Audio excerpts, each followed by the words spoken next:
ஒரு கணவர் தொடர்ந்து தங்கள் மனைவியை குறைத்து மதிப்பிடுகிறார். அவர்களை பயனற்றவர் மற்றும் திறமையற்றவர் என்று அழைக்கிறார். ஒரு தந்தை தனது அதிக எதிர்பார்ப்புகளை பூர்த்தி செய்யாததற்காக தனது குழந்தையை அவமானப்படுத்துகிறார். இதனால் அவர்கள் தகுதியற்றவர்கள் என்று நினைக்கிறார்கள்.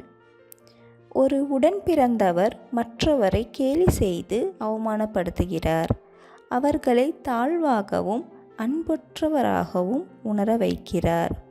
ஒரு மாமனார் தனது மருமகளை பலமுறை விமர்சித்து அவளது நம்பிக்கையை குலைக்கிறார். இது உணர்ச்சி ரீதியான வன்கொடுமை. குடும்ப வன்முறையிலிருந்து பெண்களை பாதுகாக்கும் சட்டம் 2005 கீழ் குடும்ப வன்முறையின் ஒரு வடிவமாக கருதப்படுகிறது.